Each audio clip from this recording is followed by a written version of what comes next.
नमस्कार, मैं हूं अरविंद ठाकुर और आज हम लोग पढ़ने जा रहे हैं अनोखी दौड़। ये कहानी एक पत्र के रूप में है लेकिन बड़ी ही प्रेरणादायी है। मुझे पूरा विश्वास है कि इसको पढ़ने के बाद आपको ये पता चलेगा कि जो विभिन्न क्षमता वाले लोग हैं जिन्हें अपाहिज वगैरह कह के हम अपमानित करते हैं गलती से कभी कभी, उनमें भी क्षमता होती है।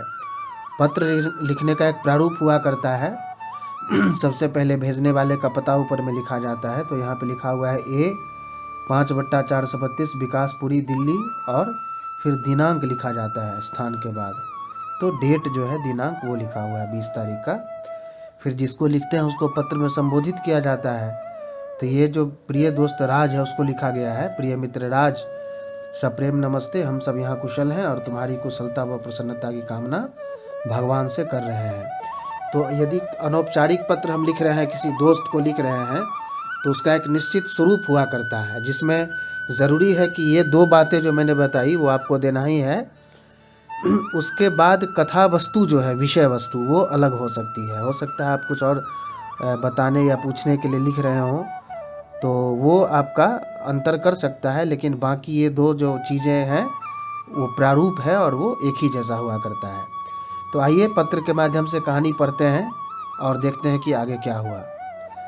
बहुत दिनों से तुम्हारा कोई पत्र नहीं मिला, क्या कारण है? इन दिनों मुझे तुम्हारी बहुत याद आ रही है और मिलने की भी इच्छा बहुत ज़्यादा हो रही है, लेकिन अभी बहुत जल्दी मिलना नहीं हो सकेगा, यही सोचकर तुम्हें पत्र लिखने बैठा हूँ। ये पत्र जो है इसको अंग्रेजी में मेल कहते हैं। तो आजकल इलेक्ट्रॉनिक मेल, जिसको आप ईमेल भी कहते हैं, उसका चलन हो चला है, और साथ ही साथ उसका भी एक छोटा रूप आ गया है जिसको मैसेज कहते हैं या चैट। लेकिन जो जड़ है, जो मूल है, वो पत्र ही है। लिखने का स्वरूप बदल गया है, कागज़ कलम से नहीं लिख के लोग अंगुली से टाइपिंग कर देते हैं चैटिंग के रूप में, और एक क्षण में, एक सेकंड में वो जिसको भी आप देना चाहते हैं उसके पास पहुंच जाता है। लेकिन चाहे जो भी हो जाए, जो उसका जड़ है, जो उसकी बुनियाद है, वो पत्र ही है। सबके जड़ में, सबके मूल में पत्र है। तो पत्र क्या है? हमारी बात को सामने वाले तक पहुंचाने का जरिया है। और पत्र में हम किसी भी विषय के बारे में संक्षिप्त रूप से या फिर विस्तृत रूप से जानकारी दे सकते हैं। तो जैसा कि मैंने कहा कि इस पत्र के माध्यम से एक कहानी हम लोग अभी पढ़ेंगे भिन्न क्षमता वाले लोगों के बारे में। तो देखिए क्या हुआ कि पिछले रविवार मैं अपने माता पिता के साथ छोटी बहन के विद्यालय गया था, जहां उनका खेल दिवस मनाया जा रहा था। इस अवसर पर मैंने एक अद्भुत नज़ारा देखा। मैंने देखा जो नज़ारा, उसके बारे में ही तुम्हें बताने के लिए ये पत्र मैंने लिखा है। खेल दिवस के उपलक्ष्य में वहाँ अनेक खेल प्रतियोगिताओं का आयोजन किया गया था, जैसे जूडो, शतरंज, कबड्डी, वॉलीबॉल, तैराकी आदि आदि आदि। तो ये सब विभिन्न प्रकार के जो खेल हैं उनका आयोजन उस विद्यालय में किया गया था। उसकी बहन के विद्यालय वो गया था, इसका दोस्त, और उसने ये सारी चीज़ें देखी। लेकिन उसका कहना है कि मैंने कुछ और भी देखा जो बाकी के जो खेल थे उस पर वो भारी था, मतलब उनसे भी अधिक मूल्यवान या महत्वपूर्ण उसे लगा। और उसे लगा कि ये कुछ ऐसा मैंने देखा है जो प्रायः अन्य विद्यालयों में देखने के लिए नहीं मिलता है। तो इसीलिए उसके मन में ऐसा आया कि इसकी चर्चा होनी चाहिए। तो कैसे हो, तो पत्र के रूप में उसने बात को आगे बढ़ाया। उस दिन कुछ दौड़ प्रतियोगिताएं भी हुई जिनमें बच्चों ने बढ़ चढ़कर भाग लिया, और जो दृश्य सबसे अधिक रोमांचित करने वाला था वह था दृष्टि बाधित छात्रों का इन खेलों में पूरे उत्साह से भाग लेना। उनके लिए लंबी कूद, गोला फेंक जैसी प्रतियोगिताओं के साथ साथ एक अनोखी तरह का आयोजन भी किया गया था।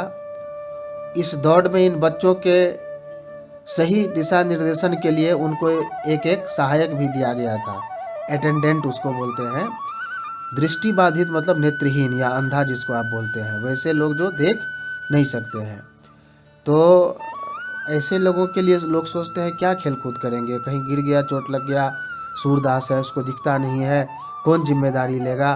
तो लोग चाहते हैं कि हम बचें, ये सब चक्कर में ना पड़ें, जिसका परिणाम क्या होता है कि ये लोग निराश के निराश ही रह जाते हैं। अब ये अंधे हैं, लूल्हे हैं या लंगड़े हैं, इनमें इनकी क्या गलती है? तो गलती उनकी नहीं है और दंड वो भोग रहे हैं, तो उनके साथ थोड़ा सा सहानुभूति करके कुछ खेल वगैरह का आयोजन करके उनका मनोबल यदि बढ़ाया जाए तो इससे अच्छी बात क्या हो सकती है। और उनको दिक्कत ना हो इसके लिए अटेंडेंट मतलब सहायक दिया गया था। ये सहायक उसको पकड़कर बखूबी दौड़े। जब इनको प्रतियोगिता में भाग लेने का मौका मिला तो सब बच्चे अपने प्रिय मित्रों का उत्साहवर्धन कर रहे थे। वे सब जोर जोर से इनका नाम पुकार रहे थे और तालियां बजा बजा कर प्रोत्साहित कर रहे थे। यह नज़ारा देखकर मैं खुशी हो गया, आनंदित हो उठा। मेरे मन में इस दृश्य ने एक अमिट छाप छोड़ी। मेरे मन में अनेक जिज्ञासाएं उत्पन्न हो गई, पर वापस आने पर मैंने पिताजी से बातचीत की और अपने मन में उठने वाले सवालों के विषय में बताया और अपने प्रश्नों के उत्तर जानने की उत्सुकता भी दिखाई।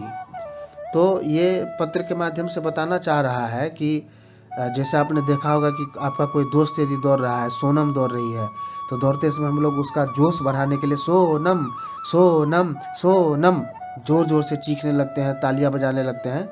तो जो दृष्टिबाधित नेत्रहीन विद्यार्थी दौड़ रहे थे उस प्रतियोगिता में, तो लोग अपने अपने प्रिय मित्र का, दोस्त का नाम ले लेकर, चीख कर, चिल्ला कर या तालियां बजाकर उनका उत्साहवर्धन कर रहे थे।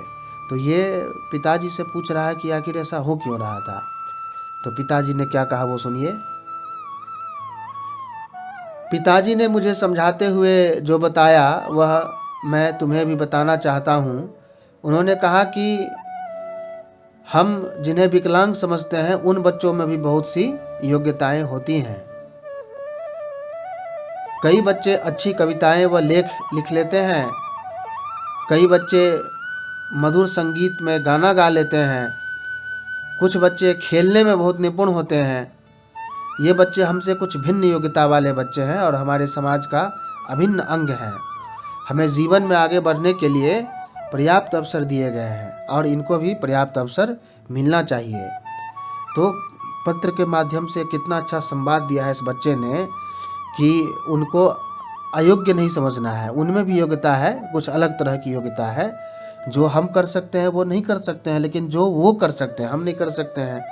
बहुत सारे जो नेत्रहीन बच्चे हैं वो इतना अच्छा गाते हैं कि आँख वाले बच्चे भी सही में उतना अच्छा नहीं गा पाते हैं।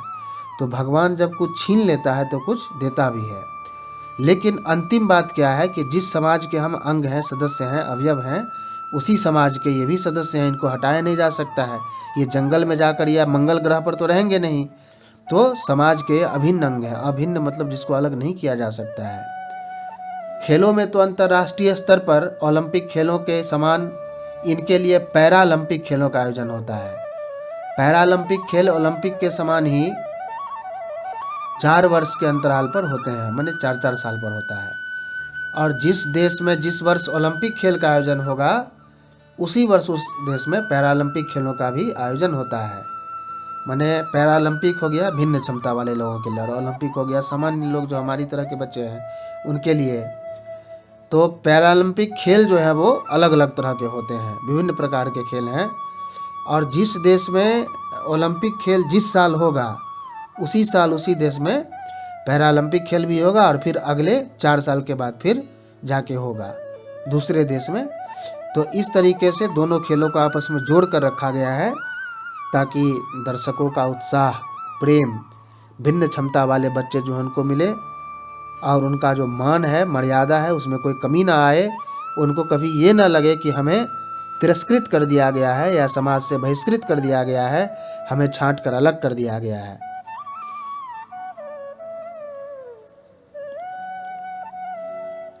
इन खेलों में विश्व के अलग अलग देशों के भिन्न क्षमता वाले खिलाड़ी भाग लेते हैं। ये खेल उनके लिए मात्र प्रतिस्पर्धा नहीं है बल्कि स्वयं को प्रमाणित करने का अवसर भी है। यह जी जान से उसमें लग जाते हैं और यह खेल उनके उत्साह और विश्वास का प्रतीक भी है।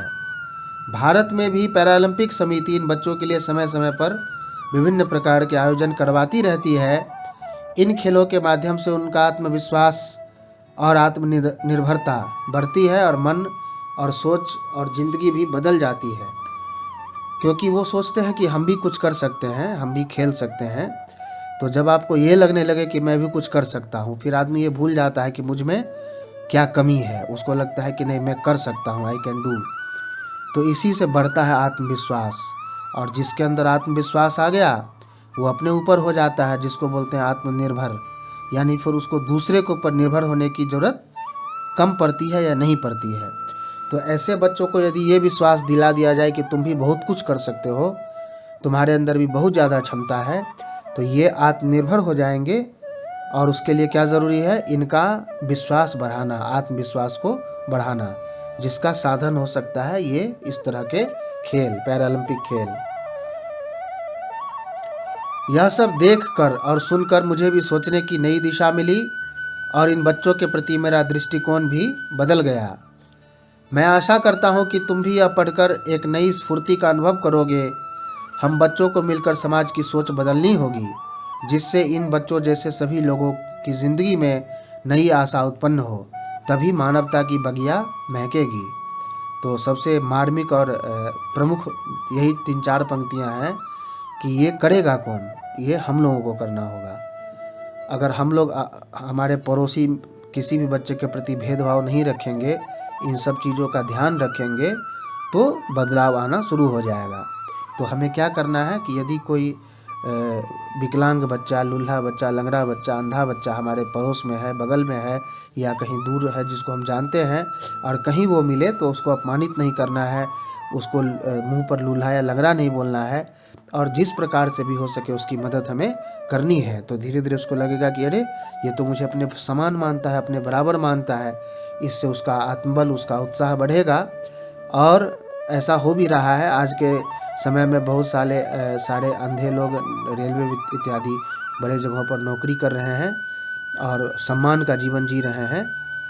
तो पत्र का समापन किस तरह से करते हैं वो भी देख लीजिए। अपने माता पिता व बड़े भाई को मेरा प्रणाम कहना, शीघ्र ही परिवार सहित मिलने का कार्यक्रम बनाना, पत्र का उत्तर जल्दी देना, तुम्हारा मित्र सिद्धार्थ। तो ये पत्र समापन का तरीका है, फॉर्मेट की जो मैं बात कर रहा था, कि घर में अगर कोई है तो उसको प्रणाम कहना, या छोटा है तो आशीर्वाद देना, और जल्दी मिलेंगे या पत्र का जवाब देना। इस तरह के पंक्तियों से समापन किया जाता है, ताकि पत्र जिसको मिला है उसको लगे कि आप कितनी चिंता करते हैं उसकी। तो ये पत्र तो हो ही गया, और पत्र के माध्यम से एक बहुत ही रोचक सी जानकारी भी आपके साथ साझा की मैंने सिद्धार्थ के रूप में। मित्र सिद्धार्थ ने कहा है, मित्र सिद्धार्थ के लिए, तो सिद्धार्थ मित्र ने जो है वो ये सारी बातें लिखी हैं अपने दोस्त को। लेकिन उस बहाने से हमें भी ये पता चल गया कि जो भिन्न क्षमता वाले बच्चे हैं वो भी किसी से कम नहीं हैं, और वो भी यदि मौका मिले तो अपने आप को साबित कर सकते हैं। तो उम्मीद है कि ये वीडियो चित्रकथा आपको पसंद आई होगी। पाठ संबंधित प्रश्नोत्तर लिंक बनाकर साथ में डाल दिया गया है, आप चाहें तो उसे वहाँ से प्राप्त कर सकते हैं। अगले वीडियो में जल्दी मुलाकात होगी, तब तक के लिए नमस्कार।